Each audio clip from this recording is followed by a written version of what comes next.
Good evening, everyone. Welcome to the July 22nd, 2025 regular session City Council meeting. I would like to call this to order and to let you know that if you are viewing it at home, you can view it on the city's YouTube channel. You can also view it on the longmontpublicmedia.org/watch channel or on Comcast channels 8 or 880. May we have a roll call, please? Yes, Mayor Peck, Thank you. Here. Councilmember Christ, present. Mayor Pro Tem Hidalgo Faring, here. Councilmember McCoy, present. Councilmember Popkin, here. Councilmember Rodriguez, here. Councilmember Yarbrough. She was here. She's not going to be here for tonight's meeting. Okay. Thank you. Mayor, you have quorum. Thank you. Let's stand for the pledge. I pledge allegiance to the flag of the United States of America and to the republic for which it stands, one nation under God, indivisible, with liberty and justice for all. Councilwoman Yarbrough is picking up her mother from the airport, so she will not be at tonight's meeting. As a reminder to the public, in accordance with Council's rules of procedure, the rules for public comment are as follows. Only Longmont residents and employees of the City of Longmont may speak during the first call public invited to be heard. You must provide your address on the sign-up sheet before the meeting, and each speaker is limited to 3 minutes. Anyone may speak on second reading or public hearing item, and you're asked to add your name to the speaker list for that specific item before the meeting, and anyone may speak during final call public invited to be heard. Members of the audience shall refrain from disruptive, vulgar, or abusive language, applause, heckling, or other actions that interfere with the orderly function of the council. May I have a motion to approve the July 8th So moved. minutes? So those minutes were moved by Councilor Chris, seconded by Councilor McCoy. Is there any discussion or comments? Seeing none, let's vote.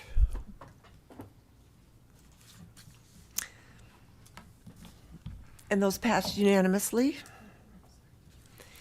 The next thing that we have on our agenda are agenda revisions and submissions of documents. Do we have any revisions? We have no revisions. Thank you. Do we have any motions from councilors to direct the city manager to add agenda items to future agendas? Councilor McCoy. I'd like us to consider creating a new city ordinance to address the following issue. I'd like us to develop an ordinance for a system that provides an alternative way for community members to support individuals experiencing homelessness without direct street-level cash exchange. This would include installing signage with a QR code, a shortened URL, or text-to-donate option at common locations.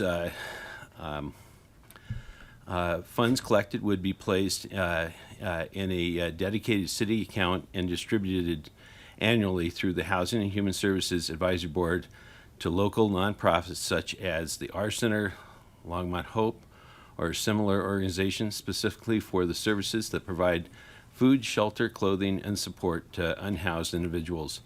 The goal is to encourage compassionate giving while ensuring funds are used for constructive, accountable purposes.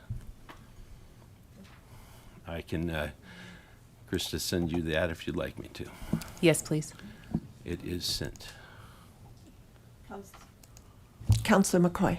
I'm sorry, Councilor Popkin. Thank you, Mayor Peck. Thank you, Councilmember McCoy.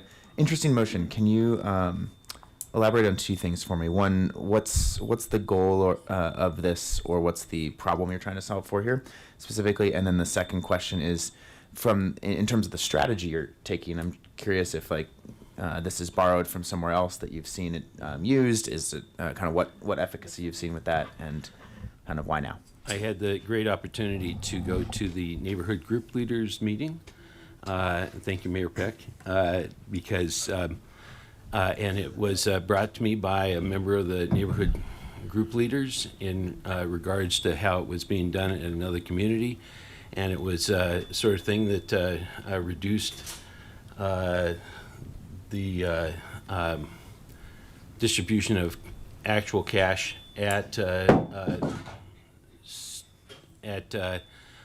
exit at stores and places like that as people exited in their cars, at the handing off of dollar bills and things like that, and made it easier in a ever-changing cashless society, that for people to actually give and give to actually help people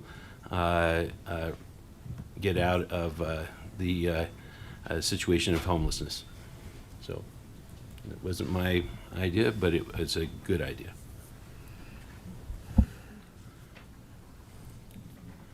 Councillor Christ. Do I have a second for this motion? I'll second it for the discussion. I think we Thank should you. have seconded Thank it you. first. How do you perceive donations of food would be handled? I do see some people handing out food to. That probably wouldn't be handled this way. This is specifically monetary transactions.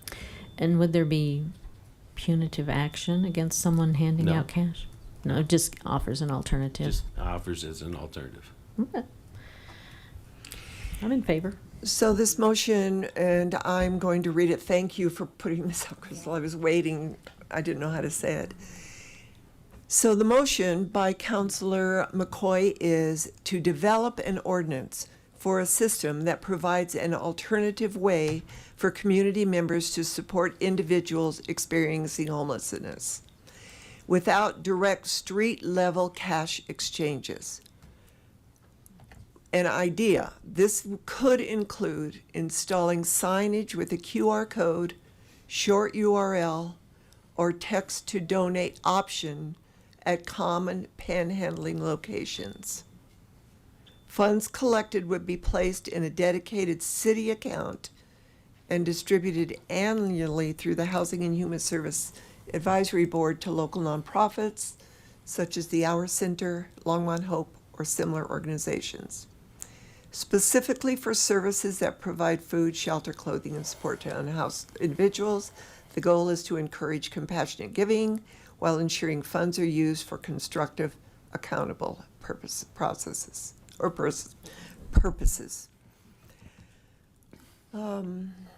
Councillor Popkin. Thank you, Mayor Peck. Two more questions that I have here. The first is, the city already has numerous different pathways for supporting organizations that provide human services. And I'm wondering, one, is this type of solution the best thing for the city to lead on? And my second question is, we recently actually had, what was it, a month ago, another ordinance discussion debated about the strategies to manage certain homeless activity and our code compliance. And I'm just curious, one of the things I took away from that conversation was we should be proactive in talking with the providers here. And I'm so curious what conversations you've had with Hope or Our Center or other providers here in advance of this. I have not had a direct conversation with them, but I know that the need is out there in previous conversations with them. I know that people want to give. They have a desire to give. It's very clear that people wouldn't stand on the street corner if there wasn't that desire to give. And I think that there's a benefit to the community knowing that if you really want to give additionally to organizations like this, you can. It gives that pathway that allows that to be done as people are thinking about it, not at the end of the year or anything else like that, but at the time of. It's an emotional thing to hand somebody $1. It's also an emotional thing to decide that if you see this, you go, oh, there is an alternative way of giving in a positive way, and it would be distributed the way we handle it today, in a way that I think people can get their heads around.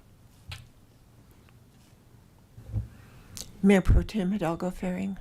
So I have a couple of questions on, well, one, staff capacity to pull together an ordinance and current staff ability to oversee these funds. Or, if it does go through Housing and Human Services, then essentially it goes back to that pile of the grant giving. So it might not necessarily go to the Our Center or Hope Longmont. But first I want to ask about the staff capacity to pull together an ordinance and the oversight and management of this. So in terms of an ordinance, one of the things we were just talking about is we're not sure that the ordinance is the mechanism to do it. It could be a resolution or something else. So Okay. a resolution's easier than an ordinance. So if there's some flexibility in evaluating what tool or what method to use, that would be helpful for us. The second piece on the capacity, I would need to get with Eliberto and Christina and then our comms folks. I know we've done something similar to this in the past where we had granola bars and other things that we handed out, so I don't know that it would be much of a pivot. It would be some design work. The big question is how the funding will be allocated. They could move it into Health and Human Service Fund with a specific allocation for those dollars, and as they're allocating it out, because about 46% of the Health and Human Service funding from council direction is going into groups that support the unhoused community. I think it's 46, maybe say plus or minus 3%. So we could put it into that pool of funds as well. Okay. So on the surface, there's processes already in place where Yes. it could fall into. I think I would need a little bit more depth and some flexibility to talk to them and get that information, and then talk to our comms folks, because I can't tell you off the top of my head right now Okay. what that looks like or how long it would take.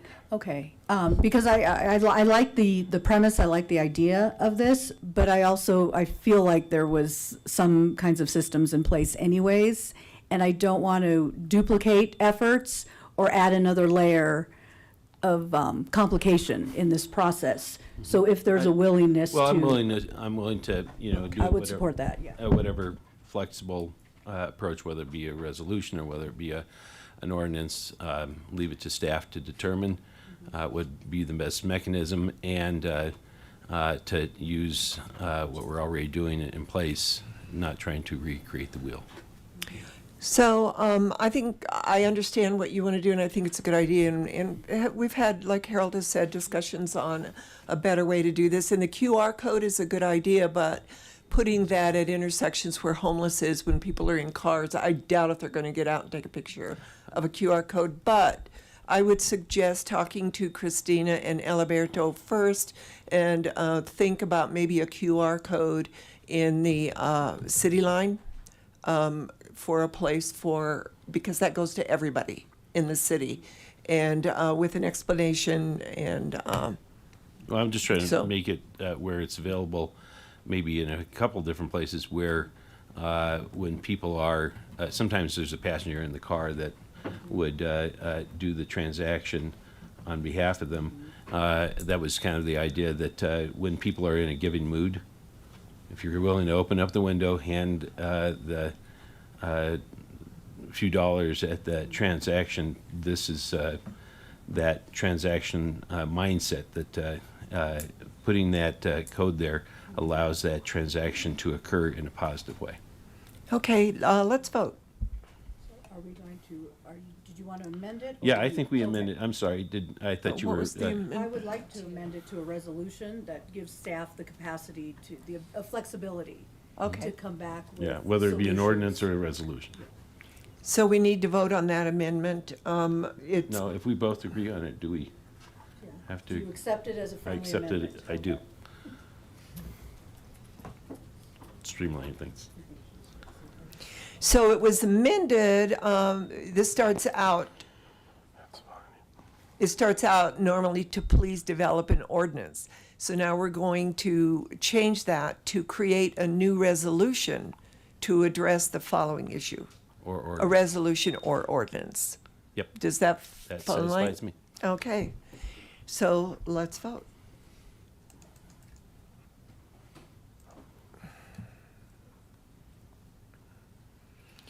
And that passes 4-2 with Counselor Yarbrough absent, with Counselor Popkin and Counselor Rodriguez in a opposing position.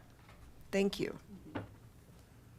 I also would like to request or move that during our budget process, I would like to have a line item budget for next year based upon this year's airport finances and debts and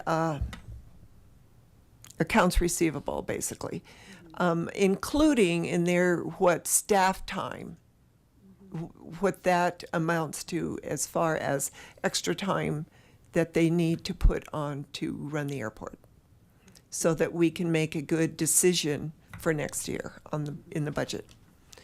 Do you need a second? I'll second.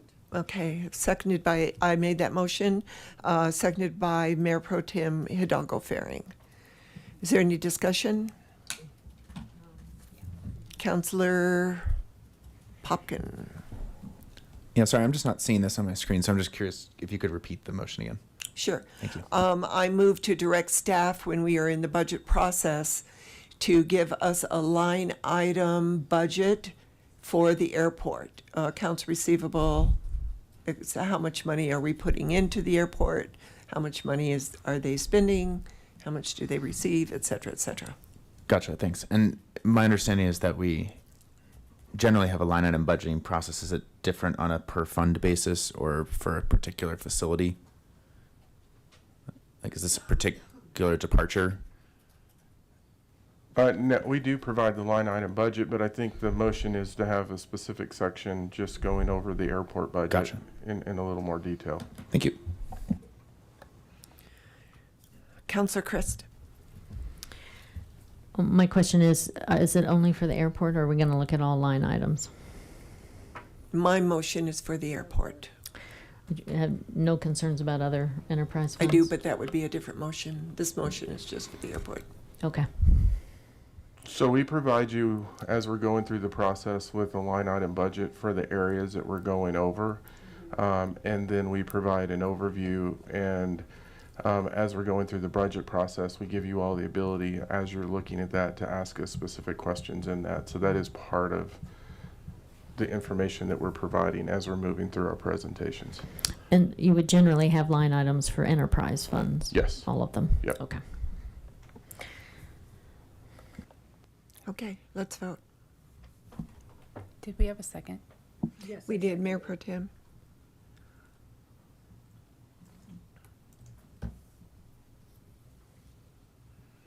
And that passes 5-1 with Counselor Yarbrough absent.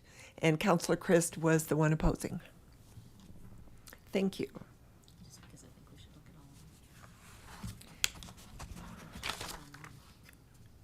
So we are now at the city manager's report. No comments, Mayor, Council. Thank you. We do have a special presentation, and it's a project presentation from Sam Medenwalt, Boy Scouts with Boy Scouts of America, Troop 49. Welcome, Sam.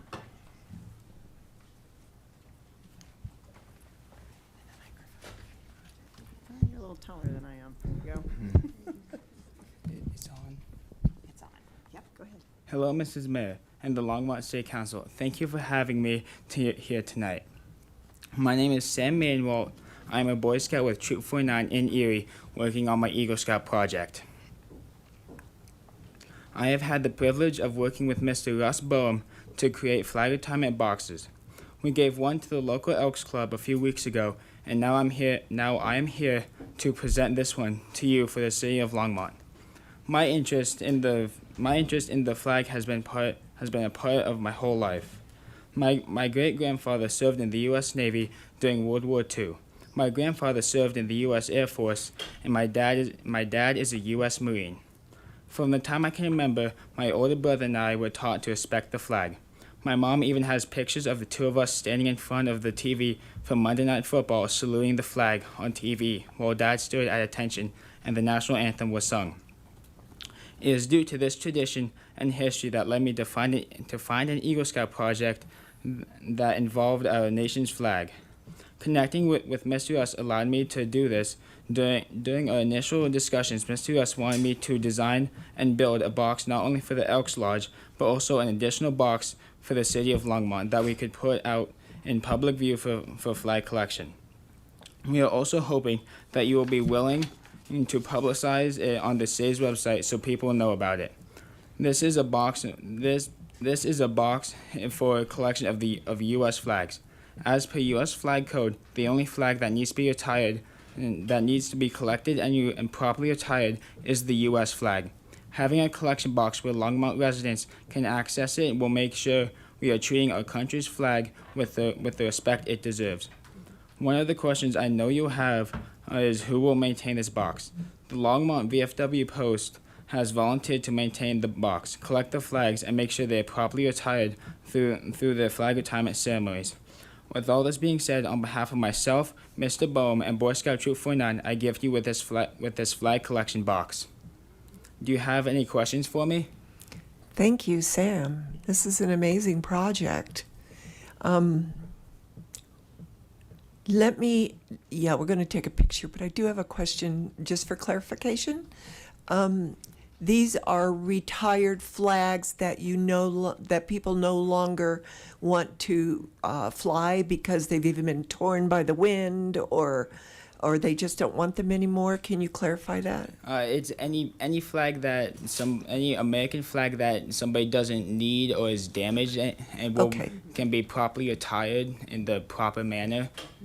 Thank you very much.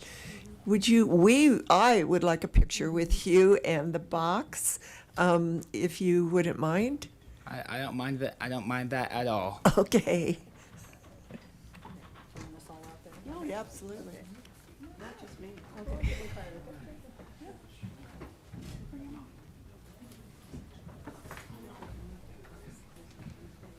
want to move the box over to the center.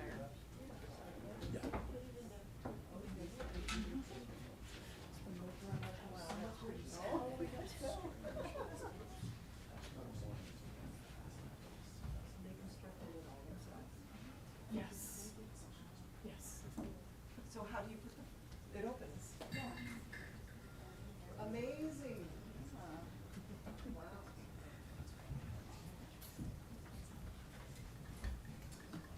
Fantastic. Right. Big smiles near the box. 1, 2, 3. 1, 2, 3. 1, 2, 3. Good job.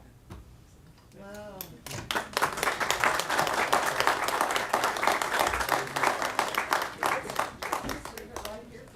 Sure, yeah, definitely. Thank you so much. It's amazing.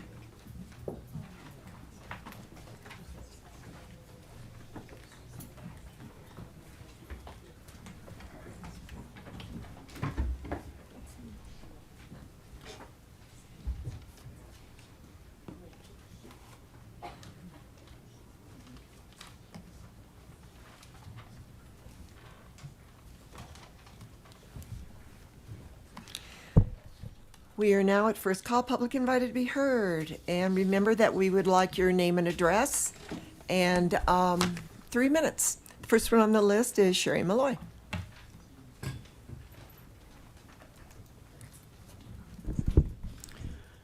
Good evening, Sherry Malloy, 1632 Sherman Way. As you all know, I'm a member of Longmont Friends of Open Space. We are residents committed to preserving St. Frank Creek and all our open spaces. We initiated and campaigned for the extension of our open space ballot measure last November, which passed with 74% approval. Voters supported taxing ourselves in perpetuity because we want our open space lands respected, protected, and not developed. That includes not being bartered or traded for any reason. While I have no idea what you discussed in your executive session about Wholesome, I want to be clear that Friends of Open Space is 100% opposed to exchanging open space properties for any reason. Whether Holcomb ends their operations early doesn't make this land swap and its terrible precedent any better, nor does it make the consequential erosion of the public's trust any better. Well, I have your attention. Sunday's Times Call article referenced an email from LPC's Scott Roche noting that open space had been repurposed to meet other city needs in the past. 2 examples involving street expansions were given. In 2009, 2.57 acres were taken from open space for the Martin Bridge. Again, in 2013, 5.94 acres was taken to extend Boston Avenue by Martin. These made sense. The open space disposition ordinance clearly identifies rationale for streets and right-of-ways. Those situations are entirely different from the distal toll proposal involving many more acres, all for industrial development. As we've said before, Friends of Open Space have no issue with building any infrastructure for any purpose anywhere except on land purchased with our open space dollars tax dollars for open space. When open space land is acquired, many conservation factors are weighed, with location being a primary factor. Once a location has been established, it is meant to be permanent and not a future candidate for relocation or land exchange. It's unfortunate Public Works staff has been merchandising this proposal as a solution for the real need for compost infrastructure. Only 12% of the distal open space property is appropriated for compost, and 88% for city infrastructure in the proposal. This proposal presents as a bait and switch for the city to build industrial infrastructure on land designated as open space. Friends of Open Space support partnering with Boulder County for regional compost infrastructure. I personally have dedicated decades for regional compost infrastructure. City Council initial direction on this was well-intentioned. It's unfortunate staff used greenwashing to mislead City Council and use open space as a commodity. This violates the spirit of the open space ordinance. Please follow PRAB's recommendation by rejecting this land exchange at your August 12th council meeting. Thank you. Thank you, Sherry. John Lemke.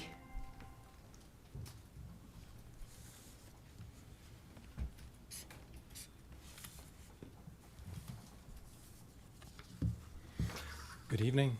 John Lemke, 744 Stonebridge Drive. It's always a pleasure to be back here talking about Longmont's business. I'm back to pitch the benefits of ranked choice voting. Big surprise, right? Recently, I met with some members of the business community, and they expressed their frustration at not being heard on the minimum wage issue. I know that there's going to be a discussion called a fishbowl. I feel it could be a great opportunity for people to be heard. Then today I read an article by a local labor leader also expressing their disappointment that they're not feeling heard. I argue that our election system is a major factor. We should seriously consider implementing ranked choice voting. Enough people are planning to run in the city elections this fall that every seat could be won by someone that earns less than 50% of the vote. That is minority rule.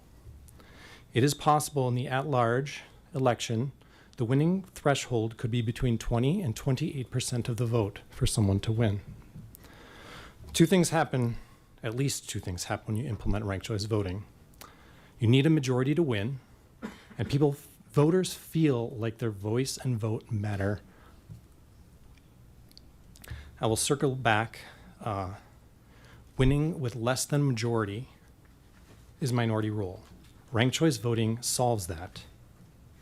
In the words of the Star Wars character, the Mandalorian, this is the way. Thank you, John. Lance Whitaker.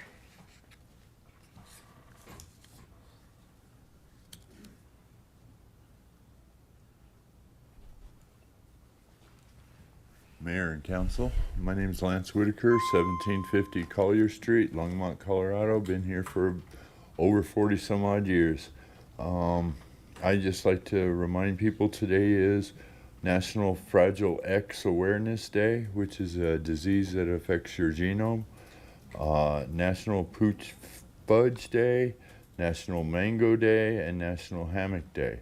And because I won't be here next Tuesday, I figure I'd give you tomorrow's national days, which are also National Lemon Day, National Gorgeous Grandma Day, which I have one, and National Vanilla Ice Cream Day. So you all have a good day, and thank you for your time. Thank you, and good luck to you, Lance. Nathan Dreschner.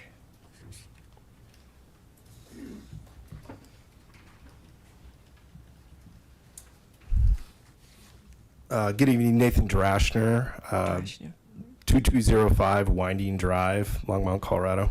I wanted to come and thank you guys for coming to the meeting on the 12th. Those who were able to make it, thank you, Councilman Popkin, for letting me know you weren't going to be able to make it. I appreciate your attention to the issue.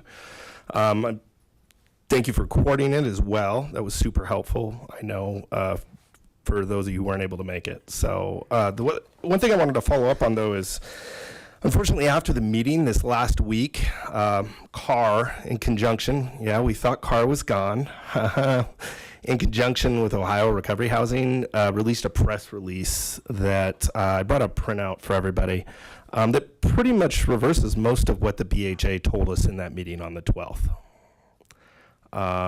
They actually are basically, CAR is doing business as Ohio Recovery Housing now.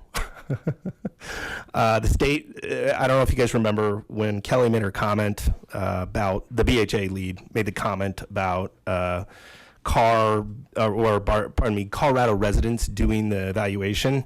As you'll see in that press release, it's actually CAR. They've hired all the staff from CAR to continue their great work. So I don't know if there was a level of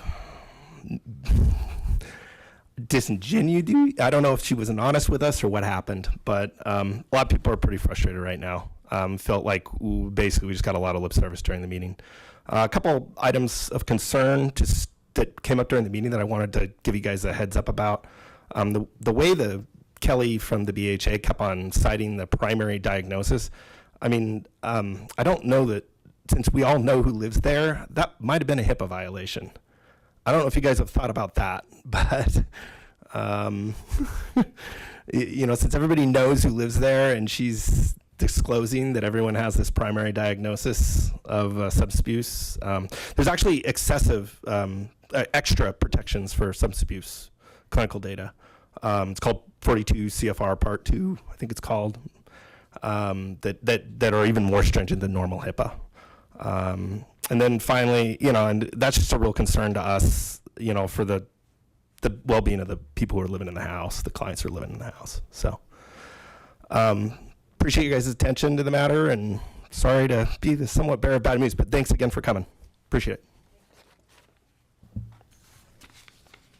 Strider Benston.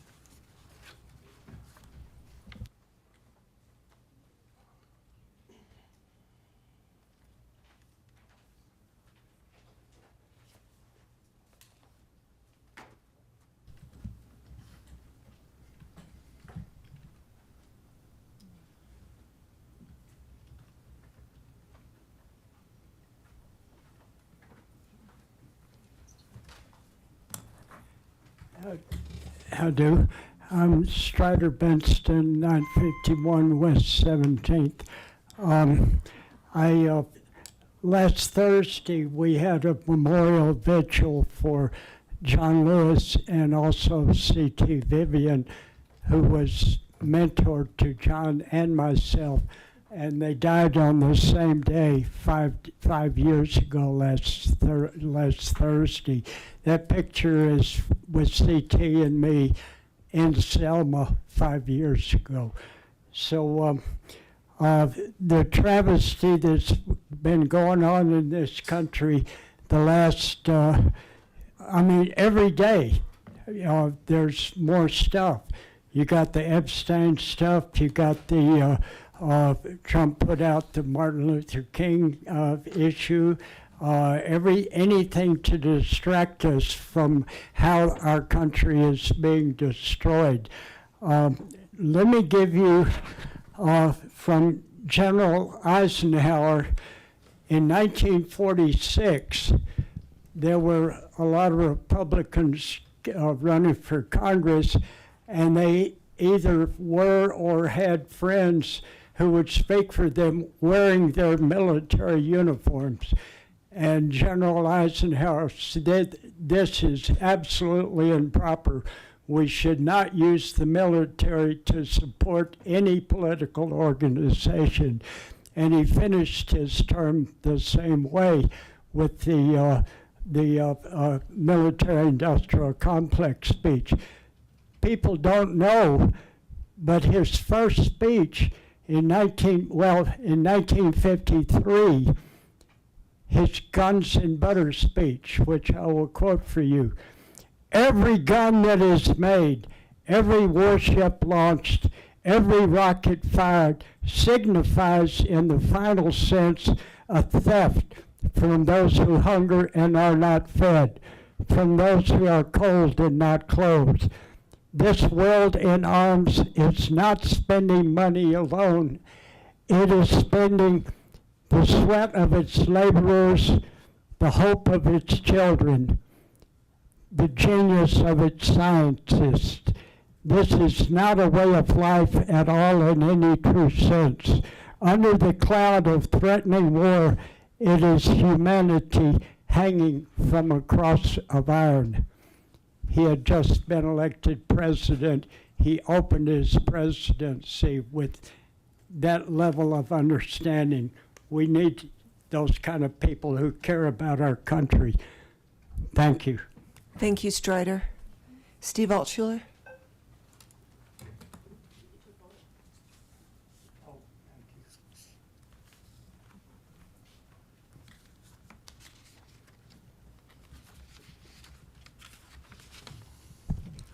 Steve Altshuler, 1555 Taylor Drive. You ready? I've mentioned this before, but I'd like to bring it up again. There have been people in here speaking and telling us that low-income housing already has several hundred vacancies. There's construction in the pipeline of several thousand more units. My question before has been, when is enough going to be enough? I recommend a 3-year moratorium on all new low-income housing approvals until we can work our way through what's already going to be built. I would also like to recommend a 3-year freeze on in lieu payments from builders. This will reduce the cost of a new home purchase by approximately 5%.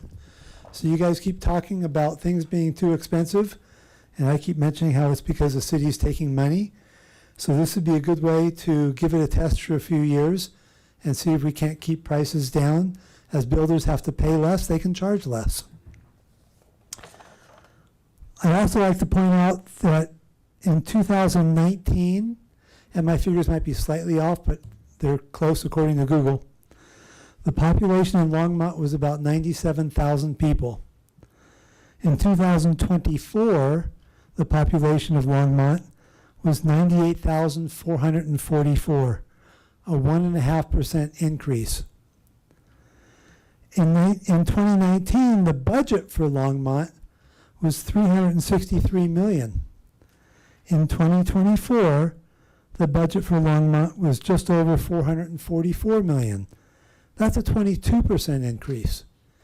So if our population is not growing, why does our budget have to take off like that? And you only get the money by taxing people more. And I know we've been told before there's no new taxes, but fees and registrations and regulations and whatever the heck you want to call it. So I know that the new budget is going to be coming down the pipeline soon, and I would really appreciate it if council would take a serious look at how much things have increased in the last 4 or 5 years and do something to help the citizens of Longmont with their finances instead of just taking more money so you can build more low-income housing. Thank you. Thank you, Steve. Seeing no one else on the list, I'm going to close first call, public invited to be heard, and we're going to move on to the consent agenda. Crystal, would you read the consent agenda into the record? Yes, Mayor. The second reading and public hearing for all ordinances introduced on this consent agenda will be held on August 12th, 2025. Item 9A is ordinance 2025-43, a bill for an ordinance amending Title 15 of the Longmont Municipal Code concerning expanding daycare center opportunities in commercial districts. Item 9B is ordinance 2025-44, a bill for an ordinance authorizing the consent to Vance Brand Municipal Airport lease assignment for hangar parcel H-28 to Spark Joy Air LLC. Item 9C is ordinance 2025-45, a bill for an ordinance authorizing the consent to Vance Brand Municipal Airport lease assignment for Hangel Parser H-54 to Troy Anderson. Item 9D, Resolution 2025-38, a resolution of the Longmont City Council approving the revocable permit and services contract amendment between the city and Lamar Advertising for bus shelters, benches, and public information displays. Item 9E is Resolution 2025-39, a resolution of the Longmont City Council establishing fees for criminal justice records. Item 9F, Resolution 2025-40, a resolution of the Longmont City Council approving an agreement with the St. Vrain Valley School District for NextLight to provide E-rate internet service. Item 9G is approve 5 capital improvement amendments. Thank you. Are there any counselors that want to pull items off of the consent agenda? Counselor Christ. I would like to pull item A and item E. Thank you. Counselor Popkin. I also wanted to pull A, so thank you, Councilmember Christ. I also want to add. I also want to pull D and F. I think we're going to pull this whole agenda, because I'm going to pull B, D, and G.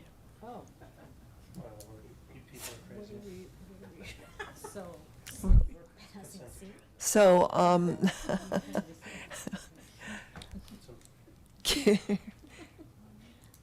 I think that the consent agenda is C, is the only one left on the consent agenda. So, do we want to move this agenda with C or wait until we do all of it? All right, I move that we pass the consent agenda item C.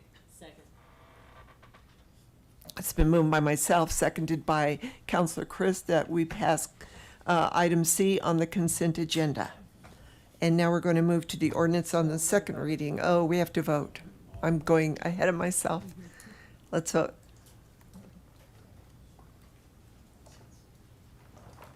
And that passes unanimously, 6-0 with Councilor Yarbrough absent. So let's move on to the ordinance on second reading and public hearing on any item. The first one is 2025-40. This is a bill for an ordinance making additional appropriations for expenses and liabilities of the City of Longmont for the first fiscal year beginning January 1st, 2025. Is there any discussion from council?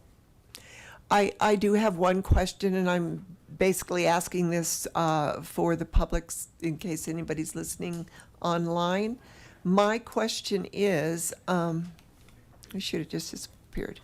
My question is, are these funds in the fund balance that they're coming out of, are these being appropriated for the 2026 budget? Or these funds were appropriated in the 2025 budget? Is that correct? And we're just dispersing them at this point.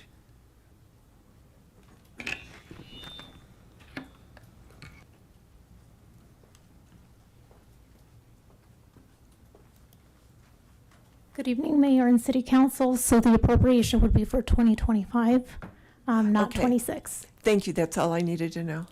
Thank you. Seeing no other questions, I'll open up for public comment. Is there anybody in the public that would like to address 2025-40? Seeing no one, I'm going to close the public comment and ask for a motion. It's been moved by Councilor McCoy, seconded by Councilor Christ. Let's vote.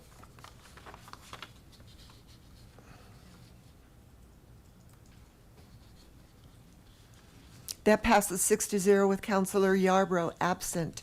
The next one is 2025-41. This is bill for an ordinance authorizing the City of Longmont to lease real property adjacent to the Meadow Street electric substation to Platte River Power Authority for a battery storage project. Are there any questions or comments from council?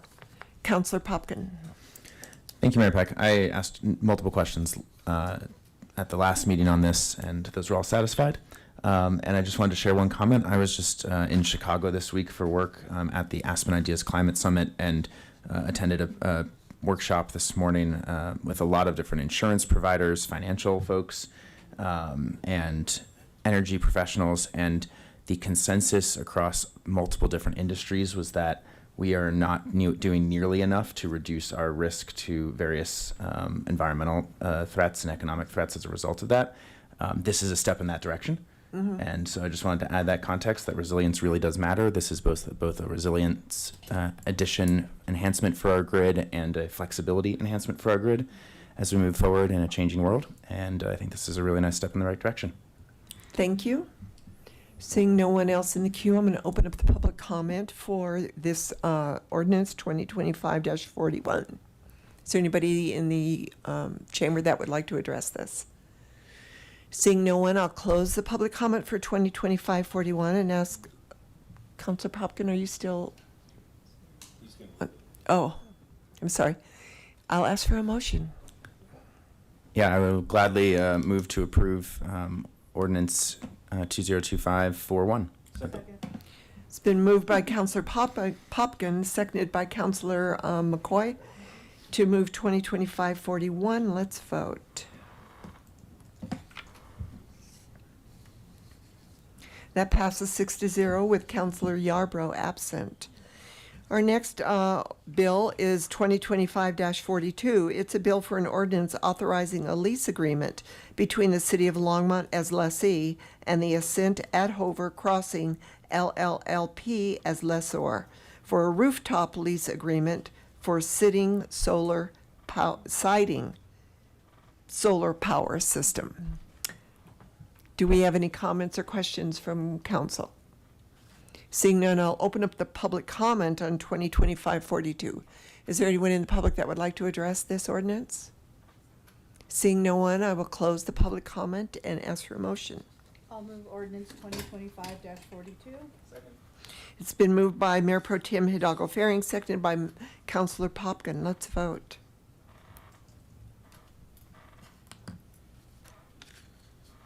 And that passes 6-0 with Councilor Yarbrough absent. And we are now at items removed from the consent agenda. So let's take them in alphabetical order.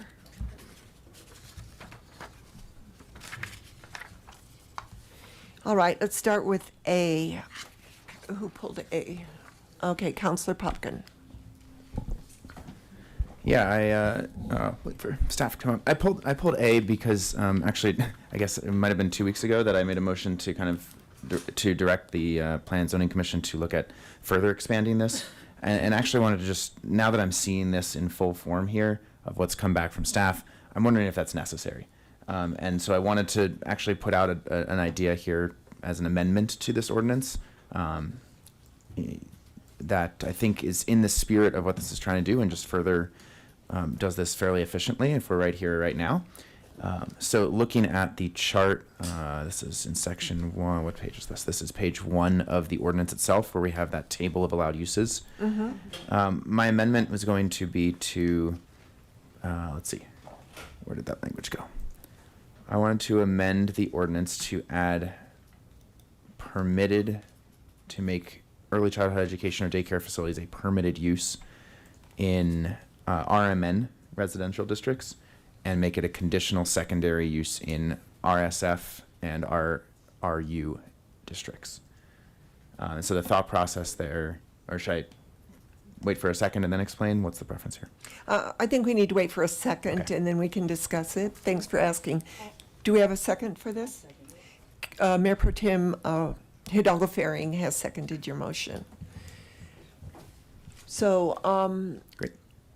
I would restate your Sure. motion, but it's a little more complicated than I. So yeah, basically, if we're looking at the table of allowed uses here, page Yes. 1 of the ordinance, there are 3 residential districts that don't have any comment on allowed uses here for this. And in the service of allowing more opportunity, it doesn't require things to be built there in these types of residential districts, but we do have schools as allowed uses in at least single family and mixed neighborhood districts as well. And I think for the purpose and intent, or the spirit and intent of what we're trying to do here, is allow for more facilities or operational space as part of this broader challenge of increasing early childhood education opportunities and making that more affordable, just allowing it to be an option in other zoning districts that we haven't covered here. And so RMN is mixed neighborhood. And so that's kind of the slight step up in density from single family. RSF is single family and RRU is rural. I don't want to prescribe, I'm not prescribing that we put it in any of those inherently, but saying we make it a permitted use. So add a P under RMN, and then we add a conditional secondary use, a CS, under RSF and RU. And basically the intent there is that it has to go through a little bit more, to get into a single family and rural zone, it would have to go through a little bit more process with the Planning and Zoning Commission, and meet a few other criteria in our land use code for it to be allowed there, and there would be public hearings to determine if that's the right compatible fit with those neighborhoods where it'd be proposed. And that would be a part of the public process, but it would allow that to be a potential option if that was desirable. And from my perspective, having commercial early childhood education purposes, formalized operations for early childhood education in those areas could actually be a complementary asset to those neighborhoods. Councillor Christ. Well, actually, I first pulled this, so I have a few other items I want to discuss, but thank you for mentioning primary as a secondary. Sorry, I thought, as a secondary. I thought you only pulled. No, I had A and E. Oh, okay. Oh, apologies for stepping on your toes there. Yeah. I would like to keep commercial separate from single family and actually mixed neighborhood as well, because I think they could be in the commercial centers that are in those neighborhoods.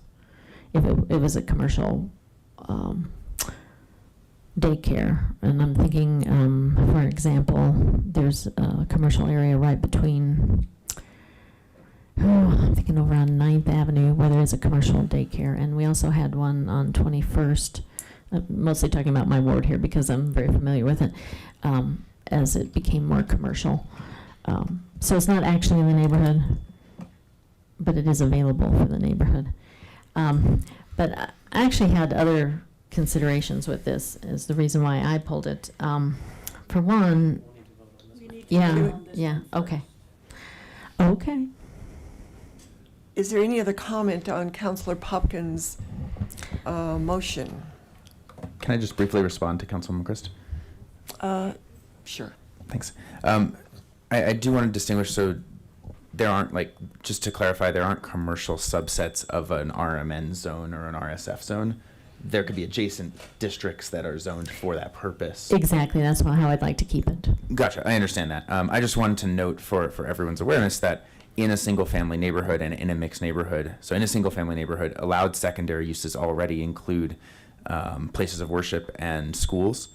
And in a mixed neighborhood, they also include small-scale retail, restaurants, cafes, community gardens, public services, recreation facilities, schools, and places of worship in an RMN zone. So, and I want to point out that this says daycare, commercial. And so I'm saying there are daycares there, but they're not necessarily big commercial sites. This when this originally was proposed, it was proposed as bringing daycares into commercial areas to service people who are working in primary employment. Yeah, I understand that. I guess am I missing something on terms of what this original ordinance was intended to speak to from a facility standpoint? Yes. Okay. This was actually presented by your predecessor. Yeah, I saw that in the council comment. Yeah. And He just wants to add to the use chart. Councillor Popkin, let's clarify. Yeah. The ordinance is to allow daycare centers, not private daycare centers, in commercially zoned areas. No, thank you for asking. So my amendment was on top of what's proposed already. Yes. looking at the 3 zoning districts, we don't have any discussion of allowed use here. That's rural, single family, and mixed neighborhood. Those 3 on the left. The intent was to allow, private daycare and early Exactly. childhood education, which I think is what is defined when we say daycare commercial. Correct. Was to allow that as a permitted use in a mixed neighborhood, which already allows for small scale retail anyway, and schools, and then add that to rural and single family, which also allows for schools and places of worship, at least in the single family. I'd be open to flexing on the rural neighborhood one, Okay. but allows that in there as a conditional secondary use. Okay. And for Councilor Christ, if you do not want that, you can vote against the motion and then bring, because you also pulled A, then you can bring up your, unless you want to amend it, and whether Councilor Popkin accepts that amendment or not on his motion. Does that make sense? We need to stick with this motion first. I'm just saying it's outside the scope of the ordinance, as we had asked for. But This Yeah. is an amendment to Yeah. that ordinance. And also, I'm the one who pulled it first. I actually wanted to talk about the commercial site aspect of it. So, I would appreciate if we followed the procedure for me as well as for Counselor Popkin, is what I am saying. All right. I'll just note if I, Go if ahead, I violated move some, your motion. If I violated some sequence here, I'm more than happy to withdraw my amendment so that you can proceed with yours first. No, let's do it while you got it on the table. Okay. Sorry, there was really no overstepping there. I thought I had pulled it. Go ahead. Okay, so the amendment there is to allow conditional secondary use for rural and SF and add that in, and then to add permitted use for RMN.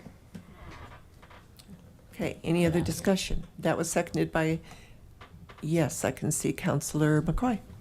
Just to clarify, you want it so that these other areas have to procure a permit to make that happen? And just, No, I just- while we're at it, get it cleared up? Okay, I just called on it because he Yes. Sorry, could you just repeat that again? Oh, you just want to make sure that all those areas that we're looking at have the requirement of a permit being pulled. So just to clarify, what that would do is it allows it as a use Yeah. in that area. And the P for permitted would mean it is Allowed already.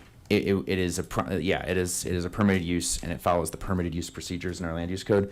The conditional secondary would allow it as a use, but it would go through other criteria if it were going to be And that's, built in those. I'm going to interrupt and ask our city attorney for some advice here. Because what I am thinking, this is a second reading. If we amend, I'm sorry, I'm getting all confused. So go ahead, can you weigh in on this, please? Eugene? Yeah, Mayor and Council, Eugene May, City Attorney. Council can amend ordinances on first or second reading. If you want substantive staff advice, we've got planning staff back here. I am not a land use expert on daycares that they. I just saw the analysis. look on your face and I thought you probably wanted to weigh in. Thank you. It was unclear though. Rural was mentioned in the beginning, and then it wasn't mentioned in the middle, and I'm not sure what happened to rural. And it's on the. To clarify, my motion to amend was to allow it as a conditional secondary use for rural and single family, and to allow it as a permitted use in RMN. Okay. Let's,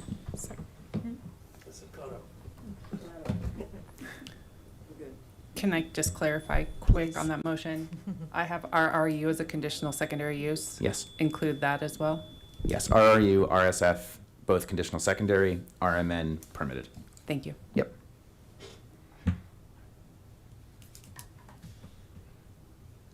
okay, let's vote on this one.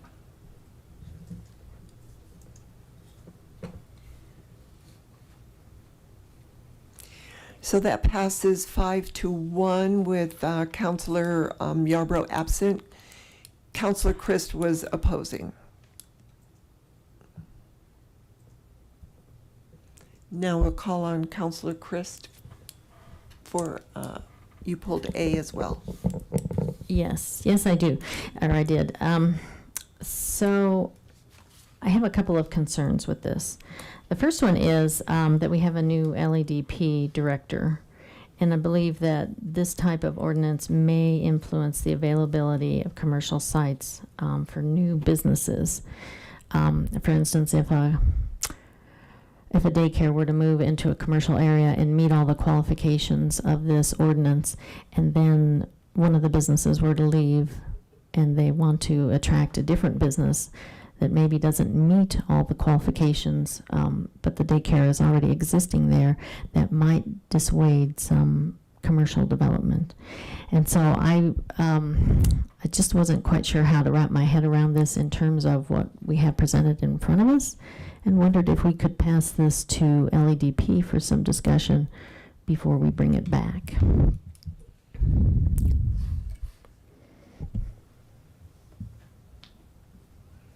Let me think about that. I think that it is already an ordinance, and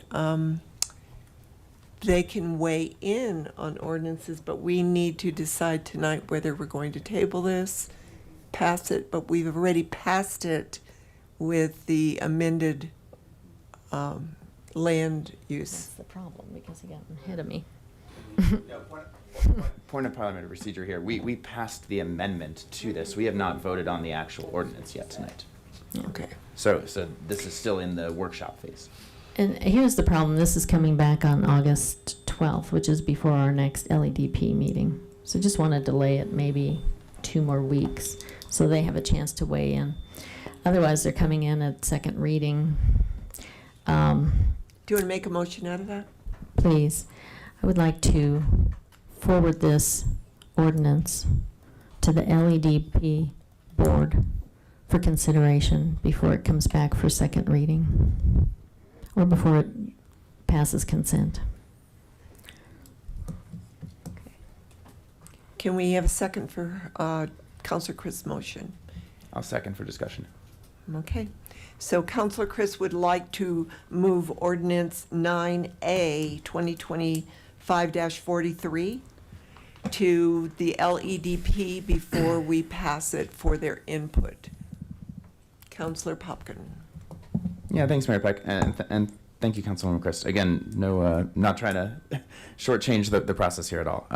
So I just wanted to make sure I'm understanding your intent here, because that got a little muddled for me. And so what I thought I heard is you were concerned that by expanding this into certain primary employment areas, it could basically take away from certain opportunities to attract or cite businesses. Is that kind of the concern that you are trying to flag here and get their input on? Because what I ask that because if that's the case, what I've generally heard from not just the business community, but also just like residents at large, is that there is a massive market shortage in early childhood education opportunities, and this is actually supporting workers, it's supporting employers, and it's supporting residents here too, the more that we can expand access to daycare and early childhood education. And so if it's in complementary zones, it's actually enhancing business opportunities there and could be an attraction. So that's kind of where I think the intent was in this, but I'd love for you to clarify like what your concern was. Well, it's similar to some of our other concerns. If we're going to do something, regarding how we handle systems with the homeless, we need to talk to those people who work in that area, in that arena. They need to be asked. And the other thing is, and I think, is Kristen here? Is Kristen Cody here? The author of this? What I understand is there's the daycares will sort of be certifying that they've done an environmental assessment and that it meets the guidelines that are presented in your attachments here. I haven't brought them up to look for that while we're talking about this. But after that happens, that daycare needs those environmental scenarios to be solid and static You can't have a moving environment and that some other business moves in with other environmental concerns. Thank you for those questions. I do appreciate them. So in reference to that, the thought process was that when a daycare, if and when a daycare proposes to build or relocate into one of those districts, obviously the buffer study would be required. It would be reviewed by staff and need to be approved by our director. When subsequent businesses came in, we would then have the knowledge that the daycare center existed. And within that buffer, at the planning level, I would envision that we would look at those items during our review process and, you know, give any of concerns to our director and follow whatever direction he would give in reference to the next steps. Okay, so second generation, if you will, businesses basically have to meet those same qualifications because the daycare is in operation there. We would have to ensure that anything going in within that 500-foot area wouldn't pose an environmental risk. Right, okay. So I just want a weigh-in as to how to deal with that effectively. I think we can deal with it, and I think probably there are zones where that's fairly benign. But I think we just need to we have a very new director. She's actually very proactive and has lots of leads. So just like to make her aware of it before we maybe shorten the distances that she can use. I see. No, that's helpful. So if I'm understanding you correctly, the concern you see potentially arising is you get a childhood education center or a daycare in one place, and there's two other parcels that are available within that buffer. And you're like, oh, does that exclude some industries that we might want to come there? And then it's a question of not only chicken and egg, but then it's a question of which do we prioritize, and that's not really what you're saying. Is not only are we, it's not so much we're favoring one over the other, but we're excluding others potentially if they would be more, if they wouldn't be compatible with that environmental buffer. And I think there are some commercial areas where only certain businesses can exist there in terms of like, you know. So I just want a weigh-in because I'm not, I want daycare to be an advantage, not a disadvantage to our commercial sites. I understand that. I'm hopeful that some of the businesses that we might have come in would not risk that environmental buffer anyway for other reasons, but that's a different conversation. But I understand now better where you're coming from in that, and I appreciate it. Okay. Other comments? I am. Okay. Mayor Pro Tem Hidalgo Fehring. Thank you. Yeah, I appreciate the concerns you're bringing forward. I don't see quite that there's an issue as far as that goes. So currently I serve on the steering committee for the Boulder Early Childhood Council. And we just met today, in fact. And in that conversation, and there are a mix of business sector, industry, childcare industry folks, and other elected officials. And in this conversation, we're actually finding that the workforce that have children in childcare, and I did this as well, is you often put your kids in childcare close to where you work. So, so it almost seems like it's addressing some of the issues that we had discussed in the council. So I think it would be less of a problem. I mean, I'm really going to kick it back to Councilmember Popkin if he wants to table it for now, but I really don't see the need to have to table it at this point. I think it would support business. I think it would support business as well. So I'm going to actually move the consent agenda. But I'm not supporting this.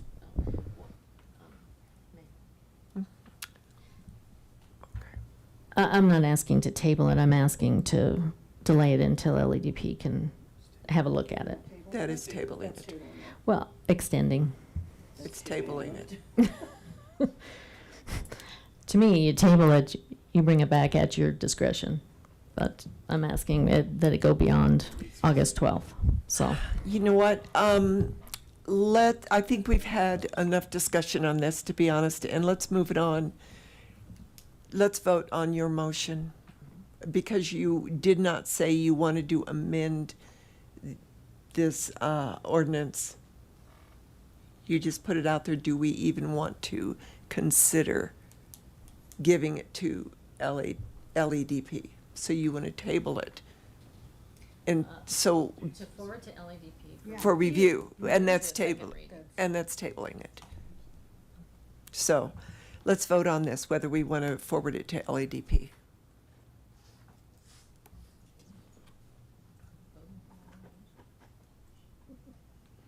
And that fails 6-1 with Counselor Yarbrough absent. All right, the next one on the list was, oh, we have to vote on this now. Okay. Please. 2025-43 as it had been. Second. All right, it's been moved and seconded. It's been moved by Counselor McCoy to move 2025-43 as amended, seconded by Mayor Pro Tem Hidalgo Faring. Let's vote. Yes?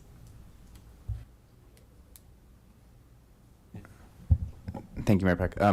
Just one quick comment. I appreciate the spirit of where Councilwoman Chris was coming from, and just want to suggest, because of the process we have, this is first reading, then second reading will be on August 12th, so there's actually still some time to consult with LADP if you wanted to, and bring in Kelly, or say, hey, we're going to have a public hearing on this on August 12th. So I'd say if that's the intent and spirit there, happy to support you on reaching out to Kelly. And I did reach out. Okay. To her before tonight, but we didn't. Yeah, I met with her a couple times, and be happy to help make sure that she's aware of this, and we can get her input on it if that's necessary for this.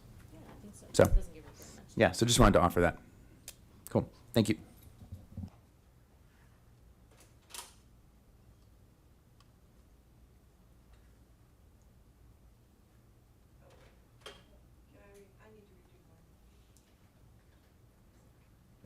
I changed my vote to yay, not nay. Thank you.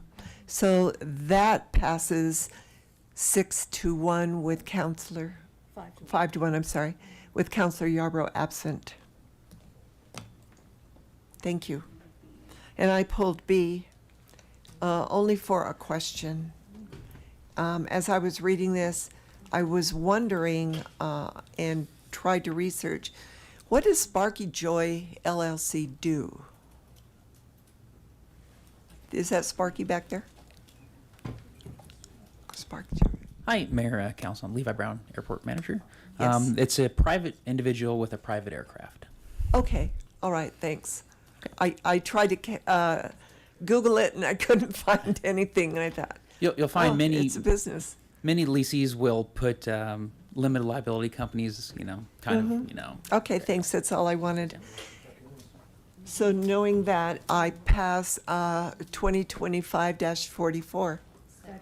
It's been moved by myself, seconded by Mayor Pro Tem Hidalgo Faring. Let's vote.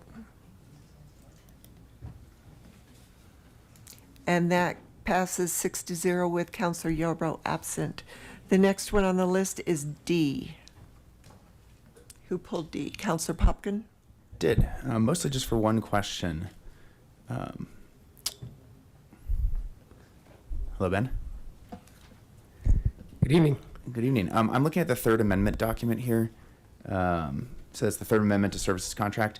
In there, one of the parts of this refers to, so I'm looking at page 1, part G of this, clause G, where it talks about the payment for termination for convenience. And so the language says that the city shall pay to the contractor an amount sufficient to purchase the shelters or other capital investments at the current market rate minus the rate of 10% per year for depreciation. And then it goes on to cite an example. For example, if a $100,000 shelter is removed after 10 years in service, the city would owe the contractor $0. And so I just wanted to clarify the depreciation approach here, because how I originally read it was 10% per year. And I would assume that my thought process was that would be 10% of the value of it. And so if it's 10% of year one, that would get to 90,000. 10% of that would then be 81,000, not 80,000. So I'm just wondering, is this a 10% from the base of the contract, and that's how it's written, or is it 10% on the depreciation schedule? Because that would change the fiscal responsibility for the city significantly. Right. It would be 10% of the base. So 1/10 of whatever the value is, the original value every year until it gets to zero. Say that one more time. So 10% of the original value every year until it gets to zero. So okay, if it's 100, then it would be 10, then minus 10 the next year, then minus 10 the next got year. it. So I don't read this that way, because I see it's 10% of the current market rate. That's the language that I'm seeing. An amount sufficient to purchase the shelters or other capital investments at the current market rate, which should mean by year 2, it's that the current market rate is different, and or it would be the depreciated rate from that as the current. I do have a strong preference. I want it to be what you're describing, and I just want to make sure the contract language makes it crystal clear that we're not on the hook for the $34,000 or so that it would be after year 10. Yeah, I don't believe that's the intent. The example in G was intended to clarify that approach, which is that last sentence, which you had read previously. Mm-hmm. And so I think that was the intent of how the depreciation was supposed to go for these shelters. Okay. Maybe a question for Harold or Eugene here. I'm just wondering if there's a way to just make that crystal clear, whether it's by saying the original current rate or the current market rate in year 0 or year 1, however we want to delineate that. The example is clear, but the language that actually specifies that, I think, could be interpreted multiple ways.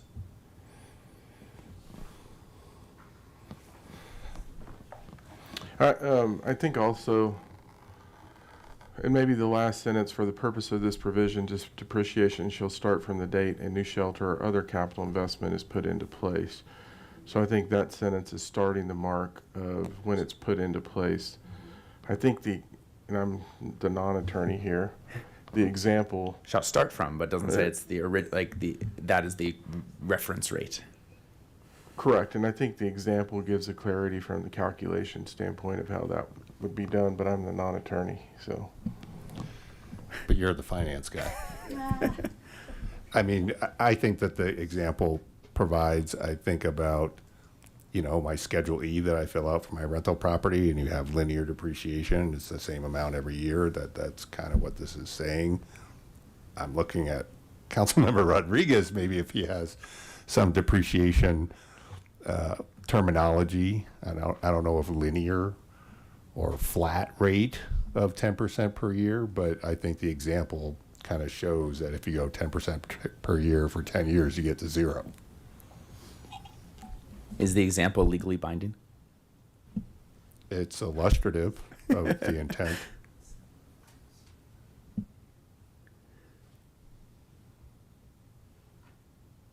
I just want to make sure we're not on the hook for tens of thousands of dollars if we depreciate this in a different way. That's my sole goal here. So if we're comfortable with it, okay. Just wanted to make sure to flag that. If there's other clarifying language we can put in here, I don't think that hurts. I'll reserve my time and see if Councilwoman Christ has anything to add on that. Councilor Christ. You could declare a depreciation method like linear non-weighted depreciation, but maybe just say 10% of the base purchase price each year, annually. I mean, just to make it clear to the, non-lawyer, non-accountant types. We can amend the language however you feel is comfortable. I'm okay with that. 10% of the base price each year, annually, is fine. Do you agree?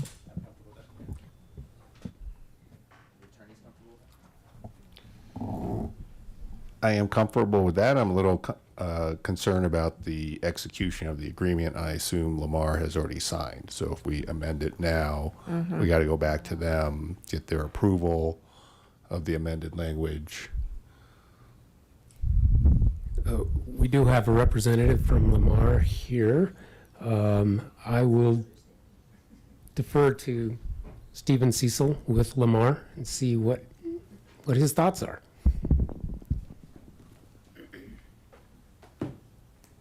Steve Cecil with Lamar Advertising. So thank you all for your time today.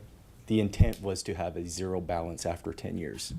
So that was the intent from the team here at Longmont and Lamar. So however we need to do that, I'm open to it. It could be the original purchase price, so that if we purchase something on the last day of year 9, then I understand it has 1 day of depreciation of the original purchase price. So whatever you all are comfortable with. Of course, I'm not an attorney either. Our attorney reviewed this along with yours, and so this is what was put in front of you today. I'm going to go with the attorneys. Yeah. So, are you okay? Correct. I pulled this also, but for a different reason. I was curious as to why I thought RTD was responsible for the bus stops in the city. And what is the difference between this one with, is it only for the advertising?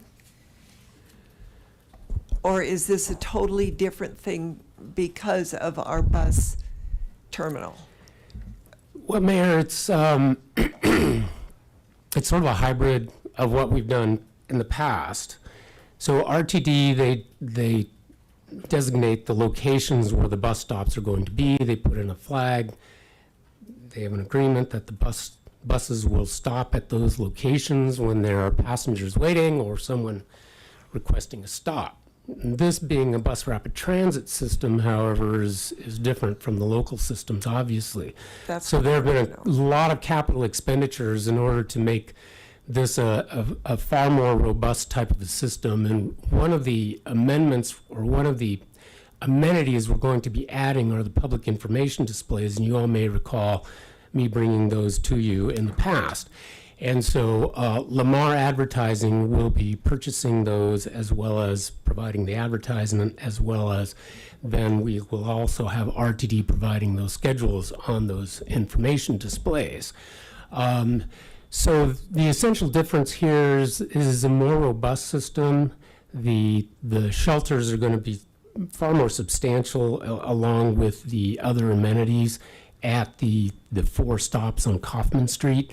And so in that regard, it's a little bit different beast than the local system. But it's the same in one regard, in that everywhere you see in town where we have shelters with the advertising, Lamar owns those shelters and they maintain those shelters. They empty out the trash, they power wash them. When the snow gets to a certain amount, after a certain amount of time, they will clear the snow, etc. And so they do all the maintenance, they change out all the advertising. So RTD has very little role in terms of any of those particular stops. Okay. Okay, thank you. I just wanted to clarify that for my own knowledge. So with that, I am going to move up the ordinance 2025-44. It's been moved by myself, seconded by Councilor Popkin. Resolution 2538.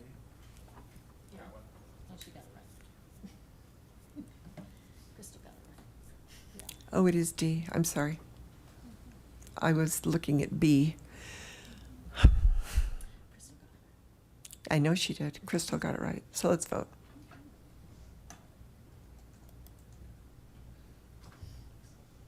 And that passes 6-0 with Councilor Yarbrough absent. The next one on the list was, you're welcome, thank you, was E. Who pulled E? Oh, no. Councilor Christ. Again, didn't you? It was just me? Okay. Just me that had E. Okay. E.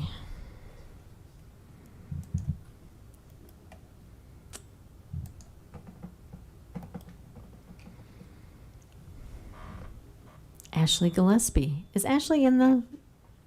Oh, thank you, Ashley.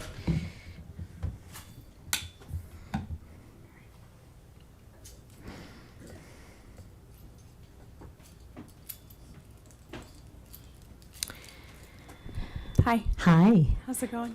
It's good. Thank you for waiting. Of course. So Ashley, I know we have generally passed through costs, and I know we've had a lot of Cora requests, maybe more than normal. Yeah. Yeah. So I'm wondering, is there anything that the council or the city in general can do to make this less odious for you, a little easier, a little more efficient, a little less expensive?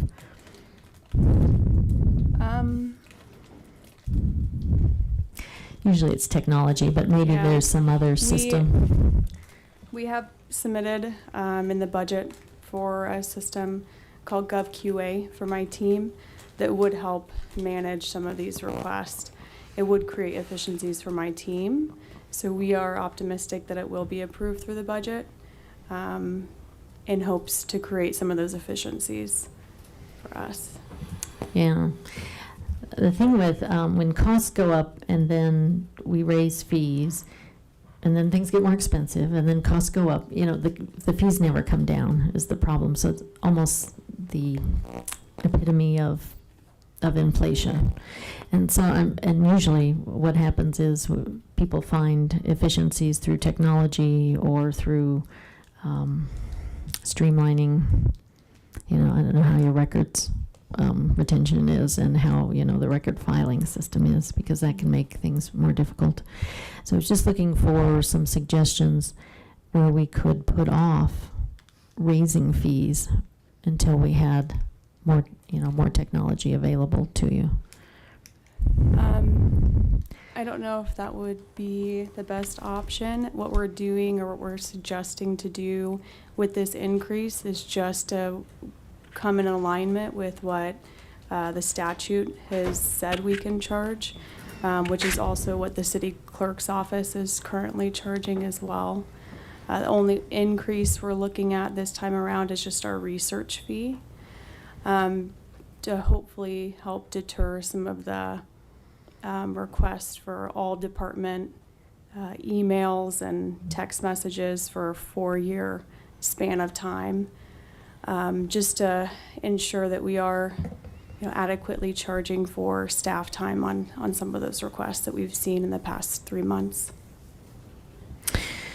So about at the beginning of July, I mentioned that I had a list of about 22 items of fees that had been raised for individuals that amounted to about $1,500 a year per individual. And someone asked me for that list, and I went and aggregated everything that I had received, and I did not have 22. I had 43. So it is actually even more than that. And so I have a hard time voting for raising fees if we could potentially find another solution, because once fees are raised, it seems like they never come down. Yeah. And the Colorado General Assembly reevaluates that fee every 5 years. And so last June is when they did that reevaluation based on inflation. And so that was what that increase is reflecting. It's that $33, moving that up to $41. Oh, okay. But see, it's been a year and 9 months on the council, and I remember raising it once before. Yeah, and that was because we were so outdated. Previous to that, we hadn't submitted for an increase since 2019. Yeah, why did they go up? There's all these examples of things going up after 2019. Okay, well, thank you. Yeah. I'm going to take the rash position that we should hold the line and not raise fees at this time. I realize that will be somewhat unpopular on my council, but I do think that we have other opportunities to make this more streamlined, and if we keep raising fees, we may never get the technology to help out these, not just your department, but as you mentioned, the city clerk that's being inundated with Cora requests as well. Yeah. So if I can jump in on that, we did, as part of the conversation, have a fairly extensive discussion on looking at technology to offset this. I think when we look at it from an operational perspective, what we can say is we're going through these core requests. The expense and the time is actually equally impactful. So we're looking for those technology advancements anyway, because the time savings alone has a significant operational impact. And so what we're trying to find is really a system that can work holistically for the organization, because on the other side, we're trying to minimize different systems, because that creates a different problem from an operational cost perspective if you're having to maintain different core systems in this. And so this is something that we're evaluating as part of the budget process, and hopefully we can find an organizational strategy which at the end of the day actually becomes more cost effective than having multiple isolated platforms within the system.